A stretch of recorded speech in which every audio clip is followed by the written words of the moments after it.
Nice. You're still all in on crypto, Bitcoin as like your primary... Bitcoin. Yes, on Bitcoin. Yeah, of course. You don't do the other cryptos? Just Bitcoin? No, my guy. No. I don't know enough about it. I don't have any the other cryptos. The other cryptos are gambling, which is fun, but it's not the same category of thing. Bitcoin is it's a discovery, and in my opinion, it's on par with the steam engine, electricity, writing, in terms of its significance. If you believe that the future is going to be more digital than it is now, if you believe that the AI is going to get smarter and not dumber. I mean, here's the thing: the AI. You know how AI is dumb, right? Yeah. And like it gives you the wrong result all the time. Okay. This is as dumb as the AI is ever going to be. Sure. Right now, it's not going to get dumber. It's going to get something else. So if you believe that the future is in some way more cyberspace oriented than our current era is, then Bitcoin is it is the thing in cyberspace that has a physical. It has a property that is like a physical property. It's scarcity, and it's so like significant and unique that I would say you can think of it as a physical property because it's tied to millions of tons of real world compute equipment and terawatts, gigawatts of electricity that secures the network. So it does have like a physical tangibility to it. Anyway, whatever. You're not a Bitcoin guy, but yeah, I am all in on the Bitcoin maxi thesis. I struggle with like it's already so high, and I know this isn't rational, but I often get that thought of like, oh, I've probably already missed it. Like that's called unit bias. That's unit bias. That's not anything that's real. It's 110,000 for one Bitcoin. It's one whatever millionth of that for a Satoshi, which is if Bitcoin is if it actualizes, if it becomes what it's supposed to be, then people will be talking about it in terms of Satoshis, not a whole Bitcoin. A whole Bitcoin will be like a rare thing. That's just unit bias. You have to look at it. Listen, I know what I sound like. All right. I know what I sound like. I'm not an idiot. Taylor, yeah. I'm not some asshole that thinks there's kids over there. I'm not some asshole that thinks I'm some fucking genius guy. Okay. But I would say it would behoove you to look up the ultimate Bitcoin argument by Murad Mammadov, that video, which is it's a Pomp video, Anthony Pompliano, the guy who's so good at podcasting that he can't even focus the fucking camera. The guy that, you know what I love? I love people who are professional podcasters whose life depends on their ability to communicate clearly, and they can't pronounce English words. They can't pronounce L's and R's. They sound like fucking morons when they talk. Anyway, Anthony Pompliano, good guy. He did an episode with Murad Mammadov. Murad Mammadov is called The Ultimate Bitcoin Argument.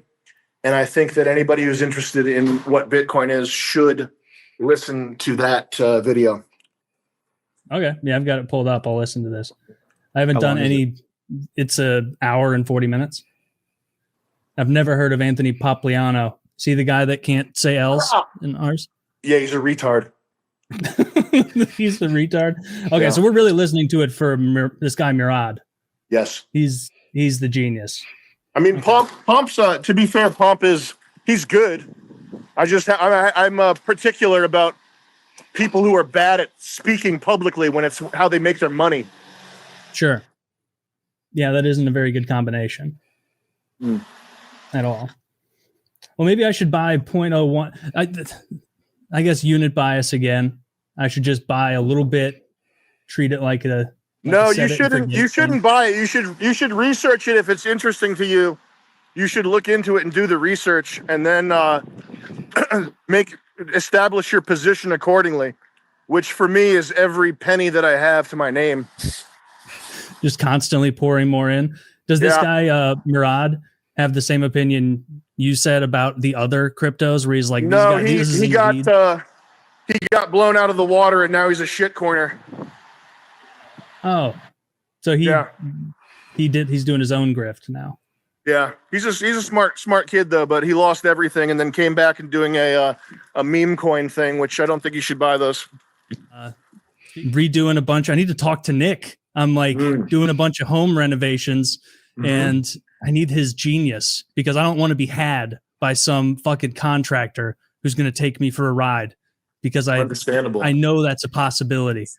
For sure. I talked to Nick in Austin for like an hour about this at that guy's house we were all at. And I just brought up to him because I was like, I'm a big fan of Nick Rochefort for so long. I'm like, I want to chat to him about something. So I was going to do something with my deck and I asked him questions and immediately he was like, what's your address? I'm going to Zillow this. And nice. he goes, wow, this is a nicer house than I thought you'd live in. And immediately he said that to me. And then he gave me a bunch of good tips on how not to get fucked and hosed. Yeah. But I watched the streams. If you guys haven't out there in our audience, watch Nick Rochefort talk about real estate. He makes fun of retards who do things wrong and cheaply. And Scuffed realtor. And it's good. It's worth looking up. Look it up. Scuffed realtor. It is funny. Yeah, I would recommend it. And it makes me self-conscious about my style and things sometimes because I'll see a room that looks fine to me and he'll be like, oh, you can tell some fucking Persian idiot lives here with, this, look at this. There's this gold accents on this. This is obviously a colonial style house. And they've shirked every bit of real style that it was born with. Now it's just a weird transplant into a different style. And so I've learned a lot from that. I like it. Yeah. Does he help you? He knows his stuff. Yeah, he does. Yeah, of course. Your house? Mm-hmm. That's like, what else is up with you? Other than, obviously, you're like, everything's going great. Your alliance with Dave Portnoy has seemingly gotten you sponsors with everyone. Yeah. Every corner. No, I'm just trying to keep my head down and keep sort of my nose to the grindstone and make money while it's possible to do so. And because with this type of career, you never know how long it's going to last. I bought a building. I'm renovating a building for us to put our new office in, which is painful. It is really, really difficult to get stuff done, but we're getting it done. We have the Sam Hyde show, which is do you see the Dear Elon video? I did. That was great. Yeah. I'm going to spin that out into a weekly talk show type thing. And we're going to do higher production value than the type of streams we've done in the past. We bought a bunch of analog audio hardware. We're going to go nuts on the audio quality. We had a really good sound engineer fly out from Los Angeles to help us with our sort of hardware settings profile. We've got that dialed in. Yeah, but just trying to be present, be grateful, and make dough.